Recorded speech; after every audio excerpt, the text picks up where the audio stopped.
Dave here at Casey's Rockshop and Keyboard Corner in Boronia, Victoria. I'm here with Miles Jackson, CEO of Cole Clark Guitars. Hey Dave. How are you, mate? Good, very good. Excellent. We are talking some new products from Cole Clark, but we're going to start with the old product first and give you a bit of insight into what changes and where it all sits. The Angel, we've got an Angel 2, we've got a FL2, so 2 series, and we've got a Thin Line 2 series. These are all hard-cased models that you're probably familiar with, and we're calling these the Touring series now, unofficially. Yes, that's right. So we've redubbed them that 100% made in Australia. These guitars, from the start, we've all been about let's not be in the market of making the loudest guitar in the world. That's what every other manufacturer does. Doing what everyone else does is kind of, there was pointless. There was an opening for the best plugged-in guitar. Yeah, absolutely. One that's designed to go into flown systems and big PAs and stuff. Plug and play. Yeah, a lot of the guitars on the market were developed before PAs existed in this form they are now. So this is made for that. They've got the engineering of the guitar it's got a big sound hole for less bass. It's got a thicker top around the middle, still thin around the edge, so it's a carved top on the inside, and that controls the volume of the guitar. They're still a great tone, but they're just quieter. So many people buy these for the tone and love the tone. Yeah. And the tone comes from the Spanish heel, which is like a through neck. All classical guitars from Spain have a Spanish heel. This has got that technology in it, which is the oldest way of making a guitar on Earth. And which really distinguished Cole Clark in the market from the other makers as well. Yes. It's more of a thing that leads towards classical guitar. Yeah, construction. every other steel string maker that probably any of you've ever seen are made with an attached neck. Yeah, dovetail or some other form or a bolt neck on, and whatever.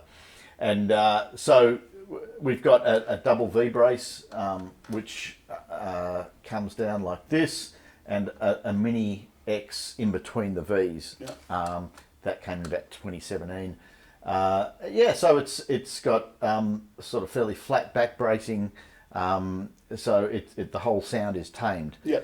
The preamp, sorry, I was about to say, just for people who might not know the stage experience of an amplified acoustic guitar, it can get pretty wild out there with certain frequencies. So the whole idea of the Touring series from the get-go has been to have a guitar that is more controllable on stage and is built with the pickup in mind, the individual undersaddle piezos. Yes. Yeah. And again, this will play into the newer series that we're going to talk about, which is a substantial bit of hardware under the bridge, which does restrict the soundboard slightly. So the pickup system has individual piezos under each string, which are very powerful piezo, so they give you a lot of bottom end, a lot of dynamic response. When you crunch the guitar, it gives you all of that back, especially if the timber is a dense timber like Blackwood. Yeah. And it's got a lot of bottom end, a lot of volume. So that's great. But it's got a bit of aluminium underneath it, which deadens the sound probably by the guitar by about 10%. Yeah.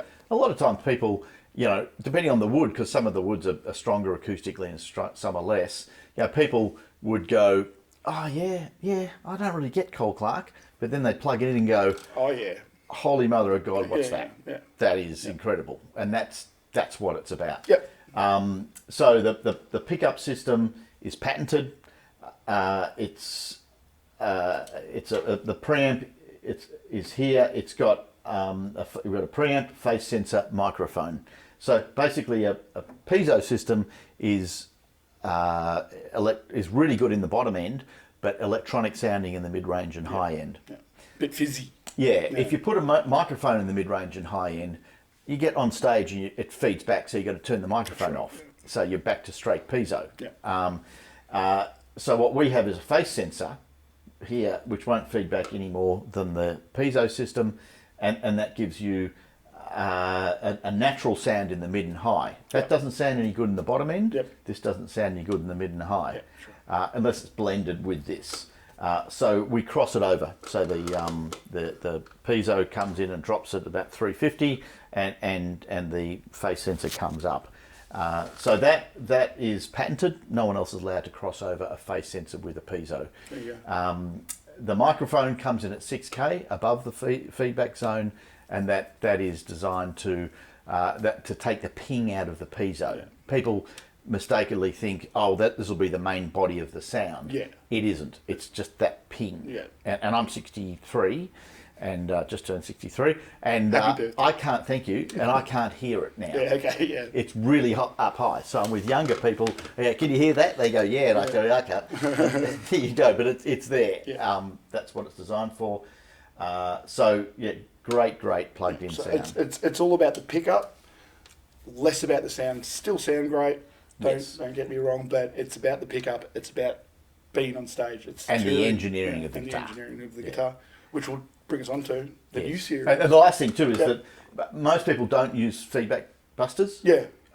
Some people do because they move from other brands, which they've always needed them, and they just automatically buy one without listening to it first. You don't need one with that. But most people don't. Yeah. Most people don't. There you go. So yeah.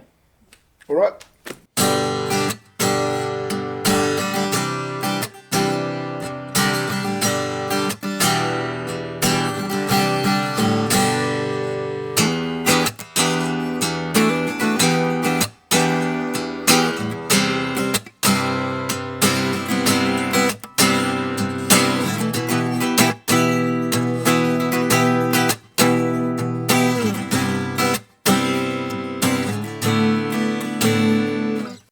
Well, thank you so much for coming out on this rainy morning.